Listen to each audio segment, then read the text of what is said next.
Today we're going to talk about interviewing techniques and how to put your best self forward. So as you recall, in the resume workshop, we talked about the main purpose of your resume is to get the interview. So if you've gotten the call or received a request for an interview, your resume did exactly what it was supposed to do. Now the work doesn't stop here. Now you've got to prepare in order to convince the employer that you really are the best person for that job. One way to do that is researching the company.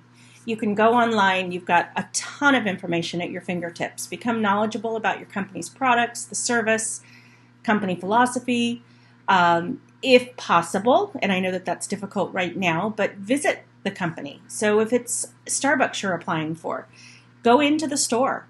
If you've been a customer, obviously you've gone through some of the experiences that customers go through, and so you have an idea of what that company is looking for as far as the level of service. Make sure that you're clear on the requirements of the position that you're applying for. Now, hopefully prior to sending your sending your resume, you've done this. Going in would be a great opportunity for you to see what's appropriate. What are they wearing? And then if possible, you can conduct an informational interview. Talk to employees if the store is not busy. Ask them questions about what it's like to work there. Part of researching is making sure that this is a place that you actually do want to work. Do you agree with the way they provide service?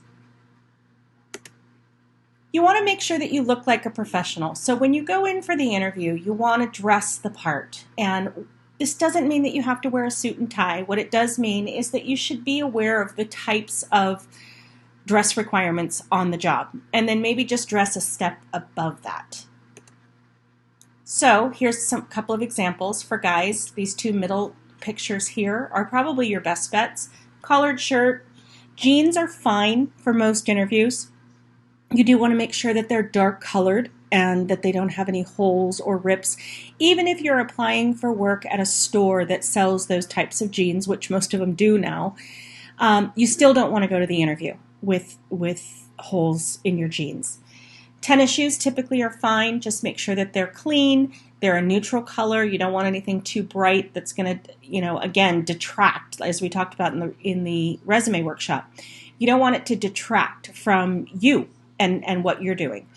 If you look over to the right-hand side of the screen, the gentleman in the jeans, the t-shirt, this is probably fine for some positions. Laborer, something that you're working outdoors, those kinds of things.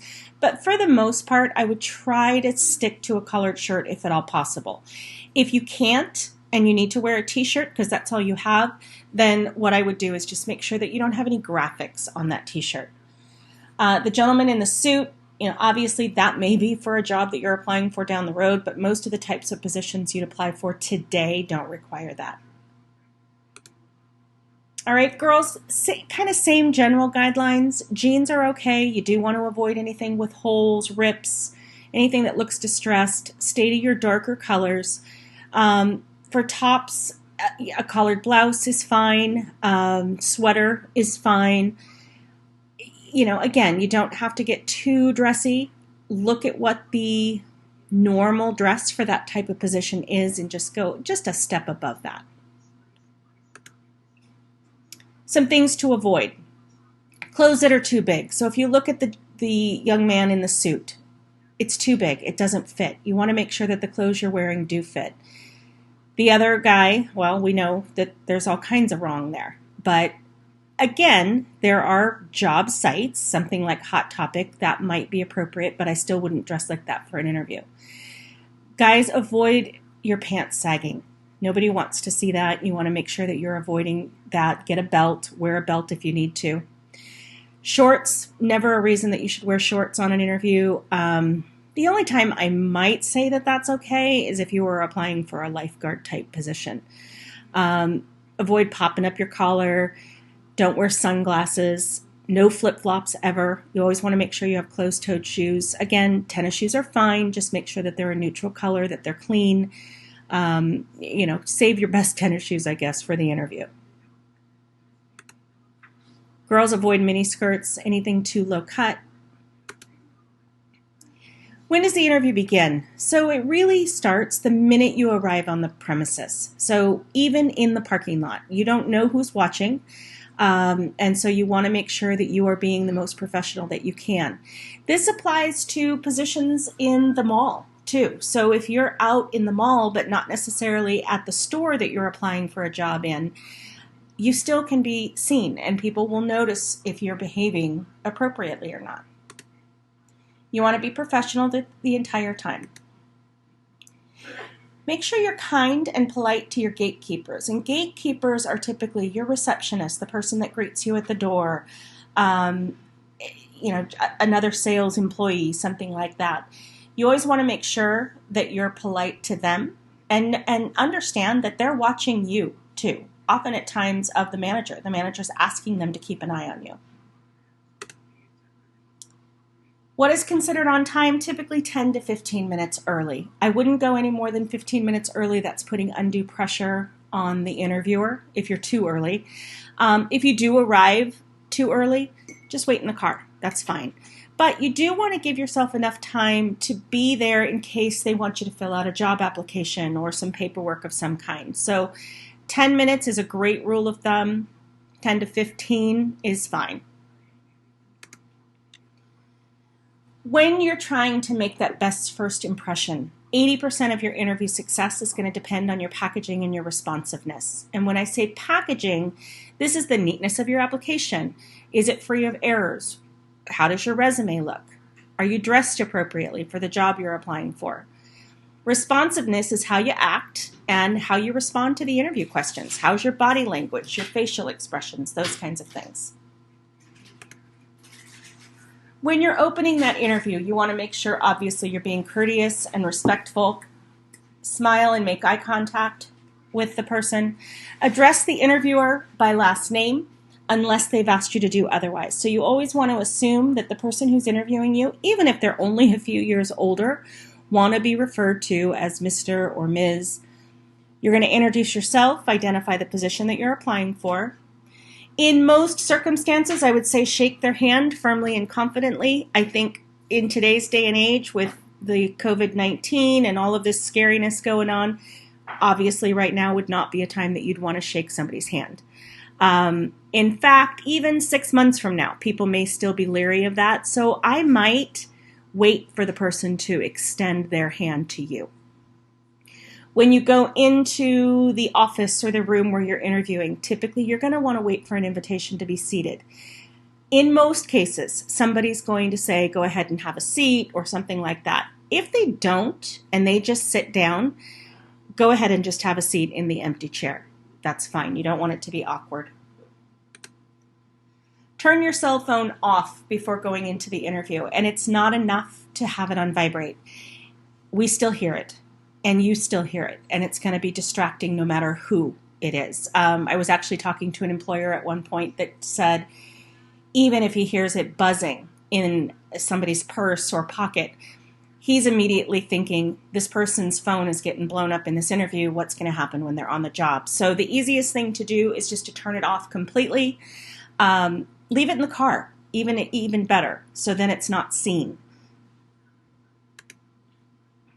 You want to be prepared to answer some tough questions. So things like, tell me about yourself. What are your greatest strengths? What are your greatest weaknesses? What do you think it takes to be successful in this position? This question in particular, if you've done your homework, you've done your research, and you know the types of qualifications that they're looking for, you're going to be able to better answer that question. Tell me about a time when you had to work as part of a team. The number one skill that employers say an entry-level person needs today is the ability to work as a team. So you want to be able to talk about the times that you've had that, and what do you think your greatest contribution to that team was? What made you a good team player? Tell me about a major problem you recently handled. So they're looking for, what are your problem-solving skills like? How do you get through difficult situations? Tell me about yourself. There, you could actually use your summary statement here. That summary statement from your resume is a great way to kind of sell yourself. They want to know, what is it that you can do for me? Greatest strengths, have one or two in your pocket. This isn't always easy. You want to be able to make sure that you know at least one or two things that you're good at that are going to be applicable to that job. Weaknesses, you always want to be able to display a weakness that you can talk about working on or that can be turned into a strength. So for example, I wouldn't say that a weakness is something like not being able to work well with others or getting frustrated easily with your coworkers. What you might say is, I tend to get very focused and get tunnel vision, and sometimes when I'm focused on my work, it's difficult for me to remember that there's other things going on around me. And so this is something that I'm working on and becoming more aware of that. This is something that in some employers' eyes would be a plus. You're focused, you're dedicated. But at the same time, it is a weakness because you do want to be able to focus on the other things that are happening around you. At the end of the interview, typically the question will be, do you have any questions for me? And you shouldn't ever say no. You always want to have at least one or two questions. This allows you to show what you know about the company, and it shows that you're interested in the position. So something like, can you tell me what's most important to you when hiring a new employee? What does a typical day look like?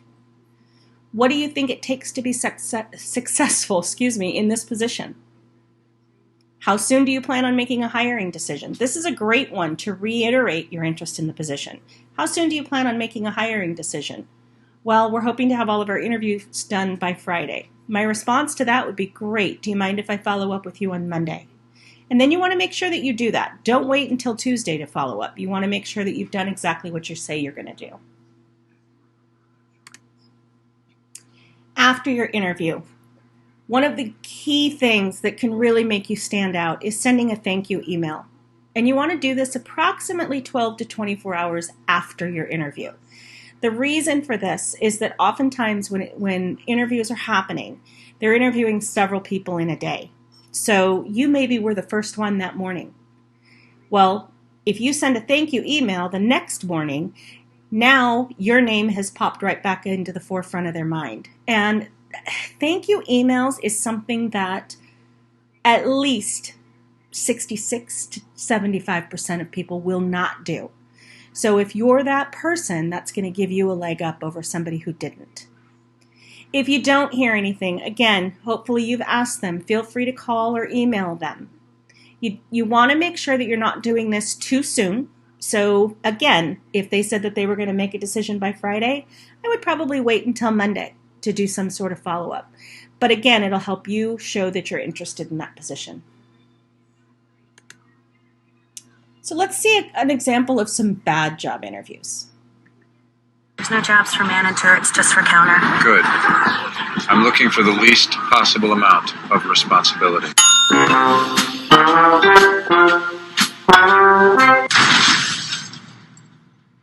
Mr. Huff, Mr. Jenner is ready for your interview. Actually, we'll be interviewing as a team.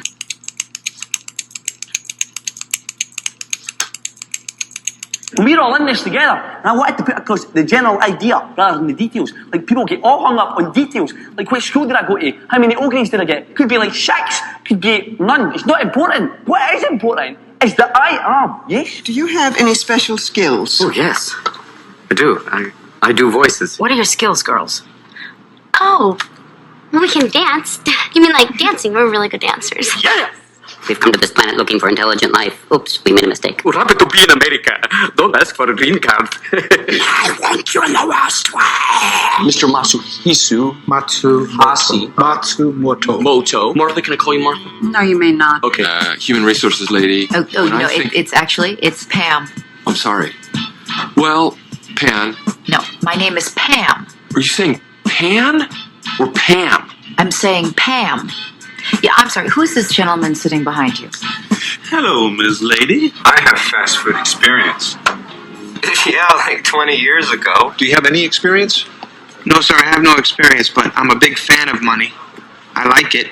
I use it. I have a little. I keep it in a jar on top of my refrigerator. I'd like to put more in that jar. That's where you come in. We're not generally comfortable in an office setting, I would say. I get cooped up. Not so task-oriented. I'm not a workhorse. I also get headaches from computers, so I can't be around them for too long.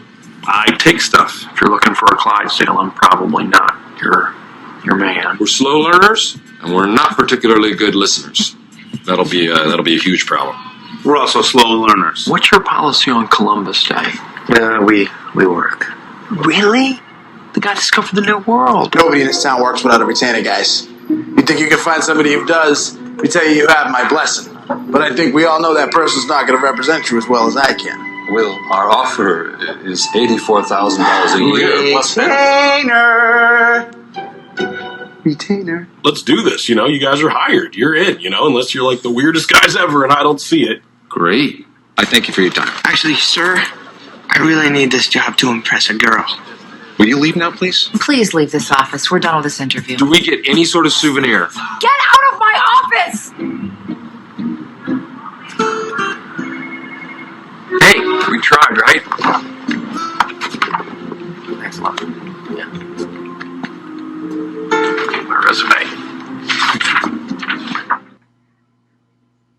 Okay, so there's just kind of some fun examples of interviews that have gone wrong. What I would encourage you to do as you're preparing for an interview, I've offered up a Google document that will show you some of the top interview questions. Particularly right now, as you're quarantined in the house, this is a great time to practice. Practice with your family members. Practice with your brother, your sister, whoever you want to do that with.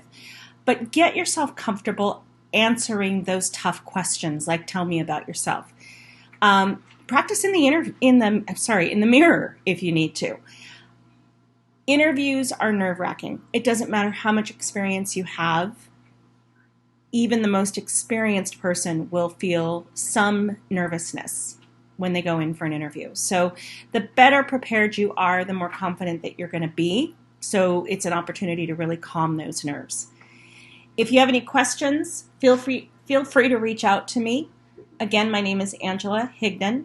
My email address is ahigdon@napacoe.org. You can get this from your instructor as well. Thanks very much and have a great day.